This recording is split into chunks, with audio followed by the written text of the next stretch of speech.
Hi, I am Rebecca, and I'm here to talk about some of the myths about ABA. So, one of the first myths is that ABA is not scientifically proven as therapy for autism. So, as you can guess, this one has been busted. There is research that dates back to the 70s regarding ABA with children on the autism spectrum. And it is one of the only therapies recognized by the US Surgeon General as effective for this population. Another myth is that ABA is composed solely of table work and working on sitting. So, yes and no.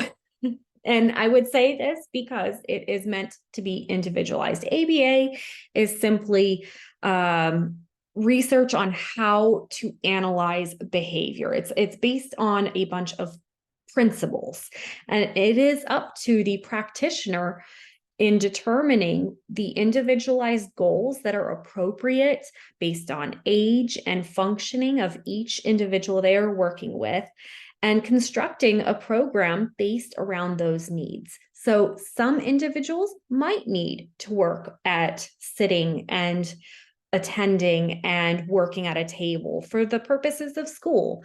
And some ABA should look like I go to the park and I learn how to make a new friend. And some ABA might be I learn how to take a shower or brush my teeth.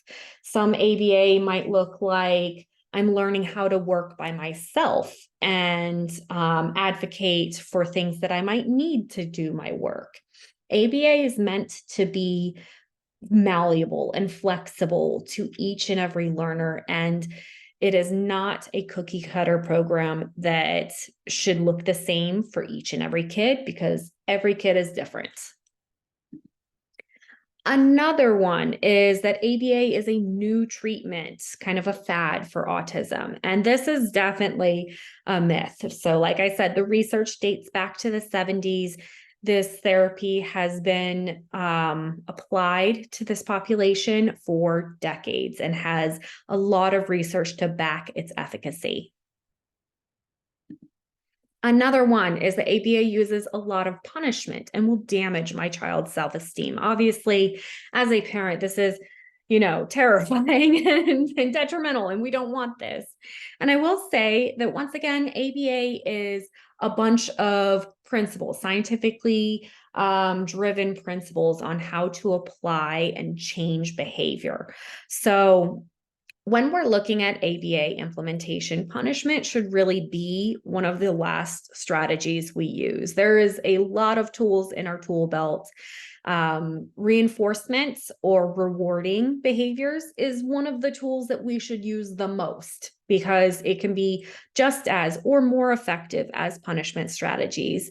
Other strategies might include functional communication, making sure that there's replacement language or replacement behaviors, redirecting a behavior. There's a bunch of tools available, and punishment really is a small fraction of it, used as a last resort, and should always be discussed and reviewed with caregivers prior to implementing it.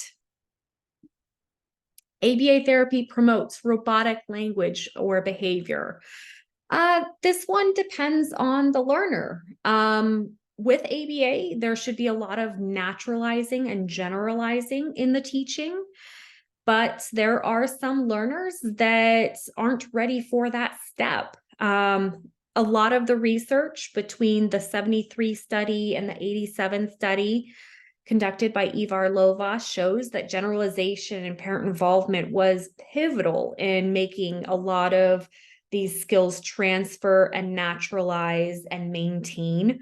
So this should be part of the treatment package. However, I will say that every child with autism is unique and has a wide range of difficulties and levels of that difficulty.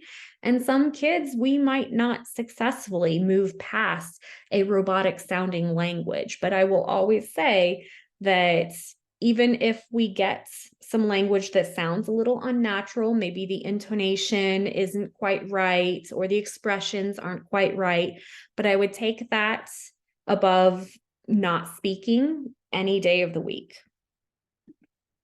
All ABA programs are the same. As we have discussed, no, no, no, no. Every ABA program should be different because every child is different and has different needs. So like I said, ABA can look like structured table work, can look like learning how to play on the ground or with friends or making friends. It can look like I go to the park and I do my homework and then I go make a friend. It should look different for every single kid. And finally, ABA uses bribes consisting of food and toys to manipulate my child's behavior. In this, it is essential to distinguish between contracting and bribery. Contracting is essentially setting up an understanding between someone that if they do something, they will get something. And really, this is working on work ethic. Everyone goes to a job and conducts their work and gets a paycheck at the end of their payroll period. And this is essentially just teaching the same thing. So contracting is always conducted before a behavior or an expectation is placed on a learner. And bribery is after a behavior has happened or after an expectation has been placed. Then we backtrack and say, oh, but you can get this. And that is definitely something that we don't want to teach. We want to teach that these things are available to every learner so long as, they complete the prefixed amount of responding. Thank you, and I hope that this was helpful in understanding some of the aspects of ABA.